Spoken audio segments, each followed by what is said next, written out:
말씀은 잠언 18장 13절로 24절입니다. 요절은 18장 21절입니다. 한번 읽읍시다. 죽고 사는 것이 혀의 힘에 달렸나니 혀를 쓰기 좋아하는 자는 혀의 열매를 먹으리라. 말씀의 제목은 죽고 사는 것이 혀의 힘에 달렸나니입니다. 우리는 매일 말하며 살아갑니다. 말 한마디가 사람을 살리기도 하고 사람을 무너뜨리기도 합니다. 말 한마디가 공동체를 세우기도 하고 공동체를 갈라놓기도 합니다. 그렇다면 우리는 그 말의 무게를 얼마나 의식하며 살고 있습니까? 첫째, 듣기 전에 대답하는 자는 13절을 보십시오. 사연을 듣기 전에 대답하는 자는 미련하여 욕을 당하느니라. 어리석은 사람의 특징은 단순합니다. 상대방의 말을 끝까지 듣지 않습니다. 충분히 알기도 전에 판단합니다. 상대방의 말을 들을 때 이미 자기 결론을 준비합니다. 그래서 관계가 무너집니다. 듣지 않고 말하는 순간 우리는 이미 상대를 잃기 시작합니다. 그러나 지혜로운 사람은 다릅니다. 먼저 듣습니다. 끝까지 듣습니다. 그리고 마음으로 듣습니다. 그러면 관계에서 중요한 점은 무엇입니까? 마음입니다. 왜냐하면 사람의 심령은 그의 병을 능히 이기기 때문입니다. 하지만 영이 상처받으면 누가 감당할 수 있겠습니까? 사람의 안전은 외적 환경이 아니라 마음의 상태에 달렸습니다. 그래서 경청은 단순한 정보 수집이 아닙니다. 상한 마음을 보호하는 일입니다. 따라서 명철한 자의 마음은 지식을 얻습니다. 지혜로운 사람의 귀는 지식을 찾습니다. 마음과 귀를 여는 사람이 지식을 얻고 찾습니다. 그리고 상대와의 관계를 유지합니다. 관계를 여는 또 다른 길은 무엇입니까? 16절입니다. 사람의 선물은 그의 길을 넓게 하며 또 존귀한 자 앞으로 그를 인도하느니라. 고대 근동 사이에서 선물은 단순한 물건이 아니라 관계를 여는 언어였습니다. 존중의 표현이었고 마음을 전하는 행위였습니다. 인색함은 길을 막지만 나눔은 길을 넓힙니다. 경청이 관계의 문을 열고 나눔은 그 관계를 확장합니다. 또 관계에서 중요한 점은 무엇입니까?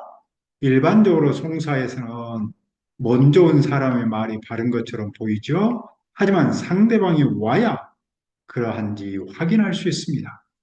서로 다툴 때 우리는 한쪽 말만 듣고 판단하기 쉽습니다. 그러나 양쪽을 다 듣고 충분히 살핀 후에 판단해야 합니다. 그래야 관계를 계속할 수 있습니다.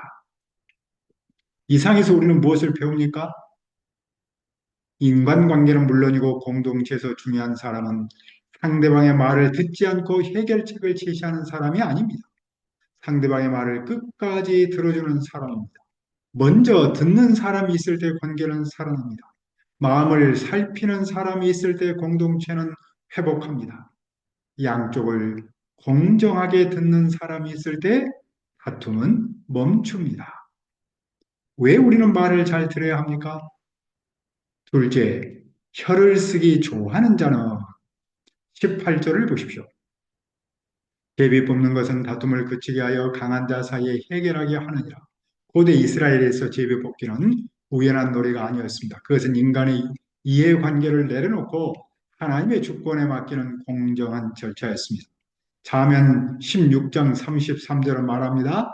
제비는 사람이 뽑으나 모든 일을 작정하기는 여호와께 있느니라. 사람 사이의 다툼은 논리로 끝나지 않을 때가 많습니다. 힘이 비쌀 때, 이해관계가 충돌할 때, 서로 물러서지 않을 때 계속해서 다툽니다. 이때 제비뽑기는 문제를 해결하는 지혜입니다. 그러나 그 마음의 상처까지 곧바로 회복하기는 쉽지 않습니다. 노엽게 한 형제와 화목하기가 견고한 성을 취하기보다 어렵기 때문입니다. 겉으로는 싸움이 끝났어도 마음의 문은 여전히 닫혀 있을 수 있습니다. 한번 상처 입은 형제의 마음은 견고한 성과 같습니다. 빗장이 내려지는 성문처럼 쉽게 열리지 않습니다. 그러면 갈등의 시작은 어디입니까? 20절을 보십시오. 사람은 입에서 나오는 열매로 말미암아 배부르게 되나니 그의 입술에서 나는 것으로 말미암아 만족하게 되느니라. 사람은 입에서 나오는 열매는 사람이 하는 말입니다. 말은 단순한 소리가 아니라 씨앗입니다. 말은 사라지지 않습니다. 땅에 뿌린 씨는 열매를 맺습니다. 그리고 그 씨를 뿌린 사람이 그 열매를 맺습니다.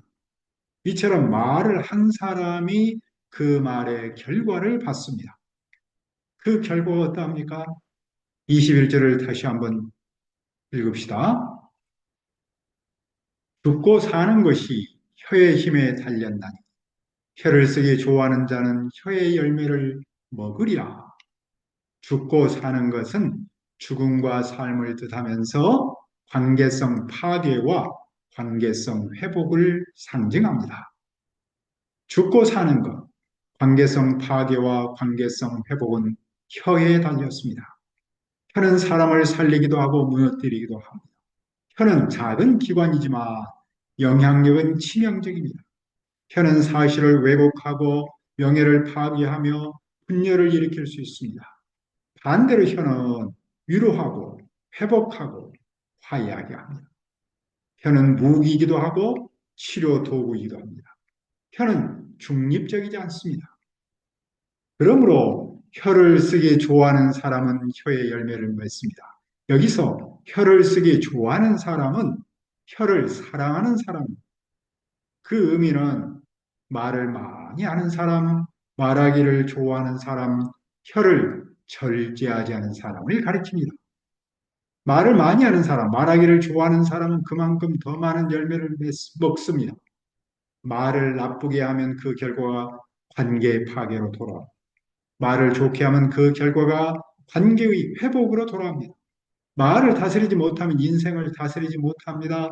말을 다스리지 못하면 신앙은 자라지 않습니다. 가정도 말로 세워집니다. 교회도 말로 세워집니다. 부모의 한마디가 자녀의 인생을 세울 수 있습니다. 동역자의 한마디가 공동체를 살릴 수 있습니다. 반대로 한마디가 오랜 신뢰를 무너뜨릴 수도 있습니다.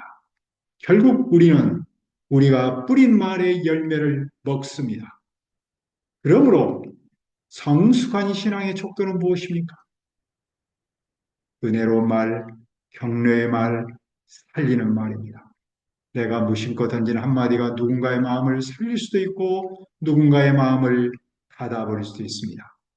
말을 많이 하는 사람이 성숙한 신앙인이 아니라 말의 무게를 아는 사람이 성숙한 신앙인입니다. 그러므로 우리가 친구 관계에서 주의해야 할 점은 무엇입니까? 첫째, 많은 친구를 얻는 자는 22절을 보십시오. 아내를 얻는 자는 복을 얻고 여호와께 은총을 받는 자니라. 좋은 관계는 인간이 만들어내는 성취가 아니라 하나님이 주시는 선물입니다. 특히 결혼은 하나님이 주시는 대표적인 선물입니다. 한 사람을 만나 평생을 함께 살아가는 일은 온전히 하나님의 은총입니다. 그러나 세상 속 관계의 현실은 항상 따뜻하지만은 않습니다. 23절입니다. 가난한 자는 간절한 말로 구하여도 부자는 엄한 말로 대답하느니라. 경제적, 사회적 약자는 낮은 자세로 말할 수밖에 없습니다. 반면 힘을 가진 사람은 말이 강해지기 쉽습니다. 힘의 차이는 말의 태도를 바꾸고 말의 태도는 관계의 구조를 바꿉니다. 이것이 우리가 살아가는 세상의 냉정한 모습입니다. 그러면 이런 현실 속에서 우리는 어떤 관계를 붙들어야 합니까? 24절을 보십시오. 많은 친구를 얻는 자는 해를 당하게 되거니와 어떤 친구는 형제보다 친밀하니라. 친구가 많다고 해서 안전한 것은 아닙니다. 많은 인간관계는 피상적일 수 있습니다. 이해관계로 연결된 관계는 상황이 바뀌면 쉽게 흩어집니다. 숫자로 확보한 관계는 유기 앞에서 무너지기 쉽습니다. 그러나 어떤 친구는 형제보다 친밀합니다. 고대 사회에서 형제는 가장 강한 보호망이었습니다. 그런데 혈연보다 더 깊은 우정이 존재합니다. 위기 속에서 떠나지 않은 사람, 이익이 없어도 곁에 남는 사람, 그 사람이 진짜 친구입니다. 결국 이 말씀은 친구의 수와 친구의 깊이를 대조합니다. 성숙한 관계는 많음이 아니라 깊이 있습니다. 신앙 공동체도 마찬가지입니다.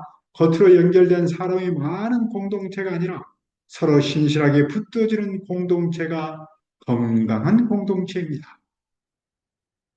그러므로 오늘 우리에게 중요한 점은 무엇입니까? 바로 혀입니다. 죽고 사는 것이 혀에 달려 있습니다. 우리의 말 한마디가 한 영혼을 살리고 가정과 교회 그리고 이웃을 살릴 수 있습니다. 교회는 완벽한 사람들이 모인 것이 아니라 서로를 살리는 사람들이 모인 것입니다. 넘어졌을 때 정죄하는 공동체가 아니라 붙들어주는 공동체입니다. 내가 지쳤을 때 비난하는 공동체가 아니라 격려하는 공동체입니다. 그러므로 우리가 말의 무게를 의식하며 사람과 공동체를 살리는 도구로 쓰임받도록 기도합니다. 하나님 아버지, 죽고 사는 것이 혀에 달려 있습니다. 우리의 말 한마디가 한 영혼을 살리고 가정과 교회 그리고 이웃을 살릴 수 있습니다. 그러므로 우리가 말의 무게를 의식하여 사람과 공동체를 살리는 도구로 쓰임받도록 도와주옵소서. 예수님의 이름으로 기도합니다. 아멘. 그러면 속성을 한번 더 들고